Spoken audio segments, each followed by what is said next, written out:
Welcome back mga kaduy-dulas! Isa na naman ang kwento ang inyong masusubaybayan at pakikinggan. Ang kwentong ito ay tungkol sa isang babaeng tagapagpaligaya ng mga kalalakihan sa Abinida. Simulan na natin ang kwento. Si Ami ay isang probinsyana sa edad na 20 ay lumuwas ng Maynila para maghanap ng mapapasukang trabaho kasama ang kanyang kaibigan na si Ellen. At mula sa probinsya ay meron silang nakilala na taga Maynila na ipapasok daw sila ng trabaho. Ang trabahong tinutukoy ay tindahan sa Divisoria. Isang Chinese ang naghahanap ng sales lady sa isang mall sa Divisoria. Kaya naman napaluwas ng Maynila ang dalawang magkaibigan na si Ami at Ellen. Nakarating naman sila ng Maynila kasama ang isang babae na siyang kontak ng nasabing Chinese. At hindi nga nagtagal ay narating nilang tindahan ng mga bag at mga sapatos. Kinausap nilang sila ng may-ari ng Chinese na babae, lingguhan ng kanilang sahod sa halagang 200 ang napagkasundo ang araw na kita nila Ami at Ellen. Tinanggap nila ang trabaho kahit maliit ang sahod. At least, nasa Maynila na sila. Napag-usapan kasi ng dalawang magkaibigan at magkababata na kapag nakaipon sila ng pera, ay maghahanap muli sila ng trabaho na mas malaki ang sahod. At sa madaling sabi nga, ay nag-umpisa na sila magtrabaho. Medyo mapagod at mangawit ang trabahong sales lady. Kaya sa unang linggo ng kanilang trabaho ay naging maayos naman ang lahat. Bali, stay in sila sa trabaho. At pagkatapos ng trabaho ay sa bahay ng amo nilang Chinese, sila umuwi. Tatlo lang naman ang kasama nila sa bahay, ang mag-asawang Chinese at isa nilang anak. Nasa edad 40 ang lalaki at nasa 35 naman ang babaeng Chinese. Kalipas naman ng isang buwan, ay naisipan nilang mamasyal para ma-enjoy naman nilang buhay Maynila. Kasasahod naman kasi nilang time na yon. Tuwing linggo lang ang pahinga nilang dalawa sa trabaho. Nagpaalam naman sila sa amo nila at pinayagan sila. Inikot nila ang buong Divisoria at pumunta na simbahan ng Quiapo para magsimba. Hapon na sila na nakauwi sa mga amo nila. Lumipas pa ang ilang linggo, dito na napansin ni Ami ang kakaibang kilos ng kanyang among lalaki. At tuwing magbabanyo si Ami, ay parati nitong sinusundan si Ami at tinatapik ng bahagya sa puwet si Ami. Bagay na hindi naman pinansin masyado ni Ami ang mga bagay na yun. Hanggang isang araw, di-off muli nila ng kaibigan niyang si Ellen. Nagpaalam muli sila na mamamasyal sila sa gawing luneta. Kaso hindi sila pinayagan ni Ellen. Kulang kasi ang tao sa tindahan. Kaso si Ellen lang ang pwede sa tindahan.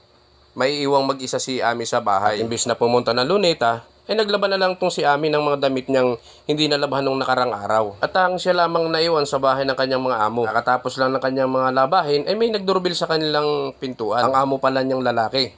Pumasok lang saglit ang lalaki at nagbukas ng TV. Tinanong naman siya kung bakit siya lang ang naiwan sa bahay. Pinaliwanag naman ni Ami sa amo niyang lalaki. Maya-maya pa ay tumayo ang lalaki at lumapit ito kay Ami. Hinalagan nito si Ami sa parting liig. Gulat naman si Ami na nakatalikod habang nagsasampay ng mga damit niya. Bigla siyang hinila patungo sa kwarto ng lalaki. Walang nagawa si Ami sa lakas ng lalaki. Sa madaling sabi ay nagawa ng lalaki ang kanyang gusto. Umiiyak naman si Ami sa nangyari sa kanya. Sa madaling sabi ay nakuha ang kanyang pagkababae. Kinagabihan ay agad itong sinabi sa kasama niyang si Ellen. Niyaya ni Ami si Ellen na umalis na sa bahay na iyon. Pero hindi sumang-ayon kay Ami si Ellen. Kaya ng gabi ring iyon ay umalis na si Ami sa bahay ng kanyang amo. Habang si Ellen ay nagpaiwan naman. Isa kasing reason ni Ellen ay kung paano sila muling maghahanap ng trabaho kung aalis silang dalawa. Kaya si Ami na lang ang umalis at si Ellen ay naiwan. Gulong-gulo naman ang isip ni Ami ng gabing iyon. May pera naman siyang naitabi na kahit papaano ay may magagastos siya sa pagkain niya habang naghahanap muli siya ng trabaho. At sa paglalakad niya ay napadaan siya sa may gawing abinida. Sa bawat madilim na bahagi ng kalye ay may mga babaeng nakasuot ng maiiksing palda. At makikita rin na may lumalapit na mga kalalakihang nagdadaan doon. Curious naman itong si Ami kaya nagtanong siya sa isang babaeng nadudoon. Sakto naman. Bugaw ang kanyang napagtanungan. Gusto mo sumama ka na lang sa amin? Mabilis at malaki ang kita dito, sabi ng bugaw. Lalo pa at batang-bata mo pa, sabi ng babaeng bugaw. Ayoko po, pagtanggi ni Ami. Muli naman naglakad si Ami hanggang sa mapagod na ito. Problema niya ay kung saan siya matutulog ngayon. Naghanap siya ng maaari niyang matulugan hanggang sa makakita siya ng isang bakanting pwesto na isang tindahang nakasara. Naglatag lang siya ng sapin at natulog na itong si Ami. Kinabukasan, kailangan ng maghanap ni Ami ng trabaho. Hindi madali ang makahanap ng trabaho sa Maynila. Hindi naman nakatapos ng high school itong si Ami, kaya hindi siya pwede sa medyo maayos na trabaho. Lumipas ang mga araw hanggang sa naubos na ang pera niyang naitabi. At doon na naisip ni Ami ang alok ng babaeng bugaw na nakausap niya. Mula Baklaran ng gabing iyon, inilakad ni Ami ang abinida para puntahan ang babaeng bugaw. Narating naman ni Ami ang abinida at pinuntahan niya ang pwesto ng babaeng bugaw. Nagkausap naman sila at nagkasundo sila sa porsyento bawat customer. Pero bago sumabak si Ami, ay pinakain muna siya ng bugaw at pinaligo. At inayusan, lumitaw ang ganda ni Ami. At ilang sandali pa, ay meron na agad customer itong si Ami. Dahil batang-bata ba naman tong si Ami. At sa madaling sabi, pinagkaguluhan si Ami ng mga kalalakihan doon. Halos nakalimang customer si Ami nung gabing iyon. Malaki ang kinita niya nung gabi ring iyon. Halos 3 doble ang kinita niya ikumpara sa 1 buwan na niyang sahod doon sa tindahan na kanyang pinagtrabahoan dati. Na halos kinita lang niya ng 1 gabi lang yun. Laging sikat at matunog ang pangalan nitong si Ami sa Avenida. At kung araw naman ay sa Isitan Recto naman siya madalas pumipick up ng mga customer. Minsan nakakarating din to si Ami sa may Pasay Rotunda kung saan maraming parokyano doon. Lalo at bago siya sa lugar ng Pasay. Unti-unti ding nakilala itong si Ami sa Pasay Rotunda. Madalas mayayaman customer pa ang kanyang parokyano doon. Sa madaling sabi ay naging maayos naman ang buhay ni Ami sa panahon niya. At di rin naman nagtagal ay nagsariling lakad na lang itong si Ami. Iniwan na niya ang babaeng bugaw. Halos nakabisado na kasi ni Ami ang galawan dito sa Metro Manila. Hanggang minsan may naging problema itong si Ami. Nasambahan siya ng isa sa mga customer niya. Nagkasakit si Ami, nahawahan ng isang customer.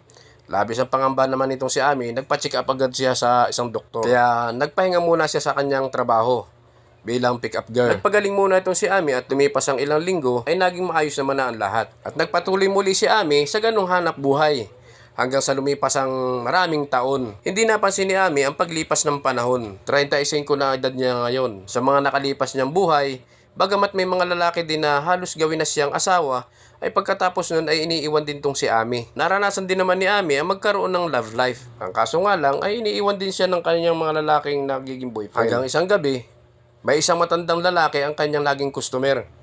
Si Danny, isang 65 years old, naging customer ni Ami. Si Danny ay isang taga-probinsya na napunta lang ng Maynila para sa isang bakasyon. At dahil nga matandang binata, kapag lumuluwas siya ng Maynila, ay talagang naghahanap siya ng mga babae na magpapaligaya sa kanya. Si Ami naman ay kahit 35 na ang edad, ay maganda pa rin, palaging blooming. At sa madaling sabi, pumasok sila sa isang bahay na walang kusina. At dahil matagal na hindi nakatikim ng damo ang matandang kambing, ay talagang sinulit ni Tatang Danny. Ararong pabaliktad ang ginawa ni Danny na nagustuhan naman ni Ami. Sa dinami-dami kasi ng mga parokyano ni Ami ay puro pagpapaligaya lang sa sarili ang kanilang ginagawa. Kaya nang si Manong Danny nang naka-enkwentro ni Ami ay nakaranas siya ng totoong kaligayahan at si Danny lang ang nakagawa nun sa kanya. At dahil last customer ni Ami si Danny ay nagkwentuhan sila pagkatapos ng labanan. Nagpakilala sila sa isa't isa na may tanong si Danny kay Ami na kung bakit siya napunta sa ganong sitwasyon. Sinabi naman ni Ami kay Danny yun. Wala na nga lalaki magpapakatotoo sa kanya sa klase ng naging trabaho niya. At tanggap na ni Ami ang kanyang naging kapalaran. Umaga na nang lumabas sila ng hotel at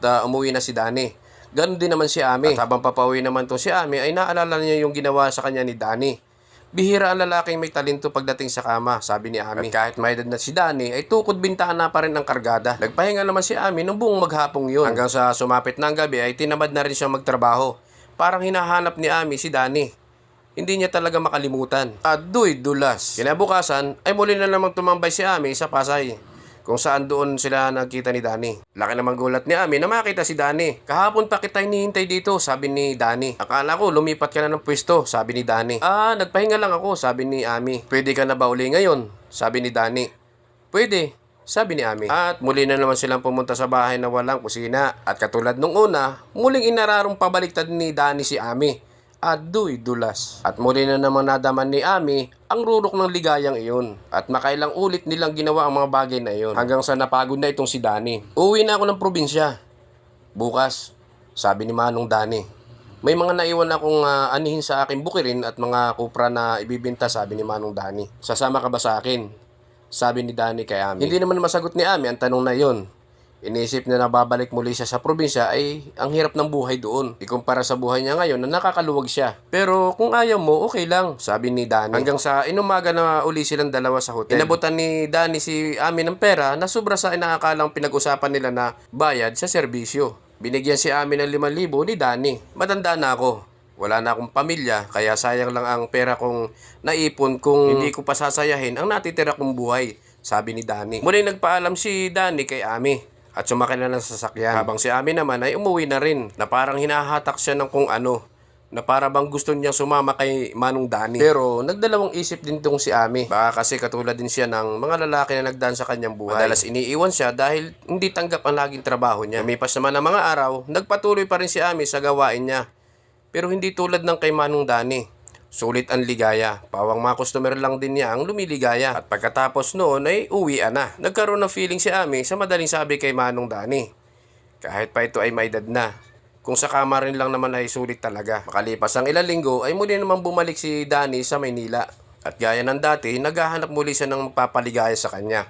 Pero hindi sa iba, kundi kay Ami lamang. Meron din pala ibang nararamdaman itong si Manong kay Ami. At muli nga uli sila nagkita sa Pasay Rotunda. Para may kakaibang tuwa naman ang naramdaman ni Ami na makita si Danny. Katulad ng dati, diretso sila sa bahay na walang kusina. Aduy dulas. At muli na naman natikman ni Ami ang ararong pabaliktad nitong si Manong Danny. Pagkatapos nga ng kanilang pagsasanib persa, ay muling kinausap ni Manong Danny to si Ami. Ami, kung okay lang sa'yo, pwede bang magsama na tayo? Mula kasi na magkita tayo ay nagustuhan na kita. Bagamat ganyan ang trabaho mo ay tanggap ko, sabi ni Danny. Kung sasama ka sa akin doon sa probinsya, ay walang nakakaalam ng pagkatao mo.